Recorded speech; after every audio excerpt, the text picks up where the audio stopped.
Brooke House College is situated right in the centre of Market Harborough, and this is our main campus, but we are a town campus, so we are spread out, our buildings are spread out over this very, very safe area. So we have this fantastic location of being situated in this very small, safe town of Market Harborough. And I have to say that our Hong Kong parents love it here. So as soon as they drop their children off, they intend to not stay very long, because maybe they're running businesses, and more often than not they're looking for ways of staying, working remotely, maybe using the opportunity of the BNO and transferring over.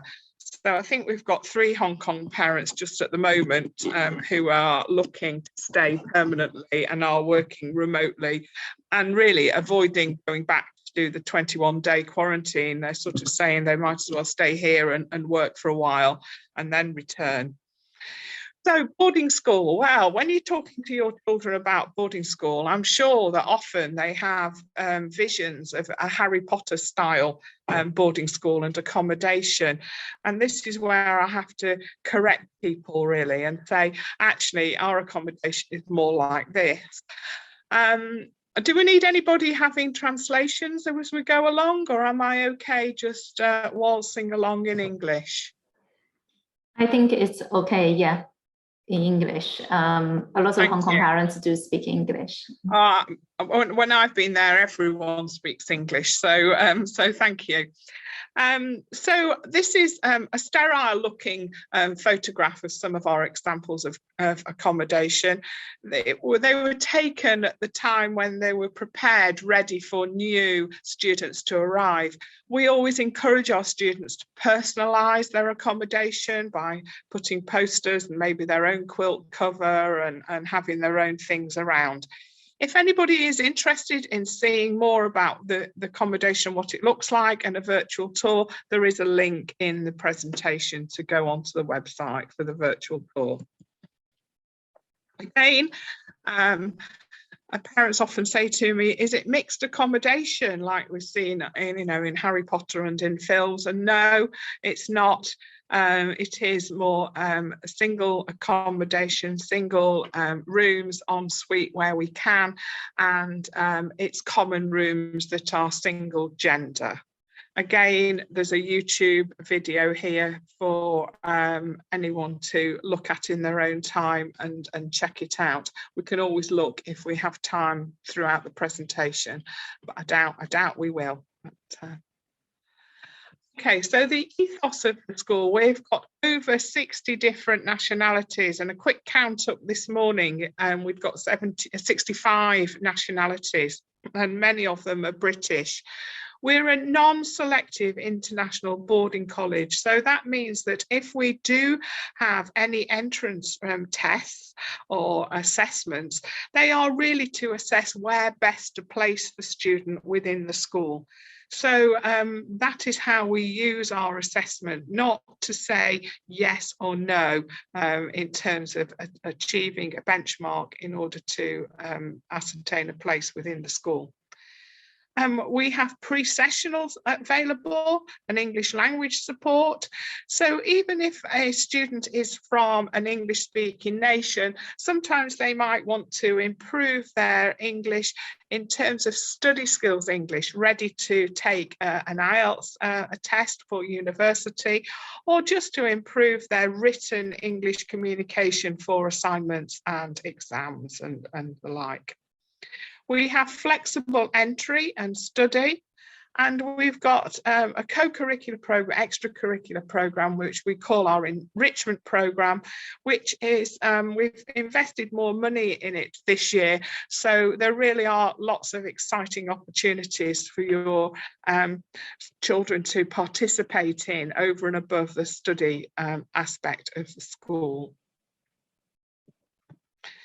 We are preparing students for university. So many of our students, a high number, go to Russell Group universities, and many are going overseas as well. If you're not aware of Russell Group universities, they are like the UK version of Ivy League universities in the US. It depends on whether, as parents, you've studied overseas or you've investigated study overseas as to your awareness as to what they are.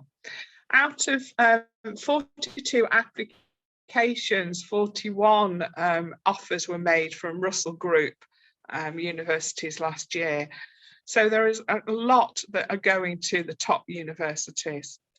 We have excellent results, and these have increased each year since we actually applied this baseline testing. So this baseline testing, we test every student that enters the school to see where they are and how we can anticipate what their final grades would be. And we want to increase value on that. So if it's anticipated that they would be a B student, we want to get them to A student. We have small classes, so they're getting a high level of individual attention. A lot of opportunity for one-to-one learning with objectives and personal tutoring system. And we're in this supportive environment. It is a home from home feel. It's a small school, it's a family business, and it's a family owned school. It has been for 54 years. We're not part of a great big organisation. We just are a small business and a small school. And that, I think, shows in terms of the level of commitment of the staff and the level of number of staff that are in direct contact with the students throughout their time with us. And also keeping in touch with parents, and the fact that parents and students who've already left still like to keep in touch with us. So if they're an alumni, they're still in touch with us as well. There'll be an opportunity for high-level careers guidance to help them progress through to top universities. And we have our own universities fair, which is actually going to be called a Futures Fair as of next year. High concern for welfare and pastoral support. So there's a lot of attention being paid to good mental health. We know that there are lots of research that's come out after the pandemic saying that young people as well as adults are showing high levels of anxiety, and we're paying a lot of attention to well-being at the school. We've proven how proactive we can be as a school throughout the pandemic, whether that's applying the policies that have been issued from the government, from the World Health Organization, from the Boarding Schools Association, whether students have needed to stay with us longer or return home very quickly. We've been very proactive and implementing the right thing for that student and for that family. Our catering is on a 7-day-a-week basis, 3 hot meals a day, all included in the fees. Tea, coffee, snacks, biscuits, fruit, it's all in there as well. We're providing catering for an elite football academy, so we know that the food is good with plenty of choice and a fusion of international flavours, really. The boarding, we are largely boarding, so around about 95% at the moment are boarding with us full-time, 7 days a week. And we don't really do weekly boarding, and we do have a few day students.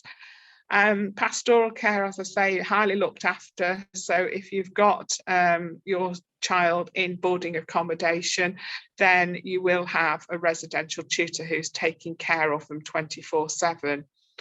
Our day numbers are increasing slightly, and I think this is a trend because more and more families are thinking, how can they move to the area, move to the UK, and therefore have their children in day school as opposed to boarding, but know that they can opt for some boarding weeks if they have to go away on business. So we're very flexible with that regard.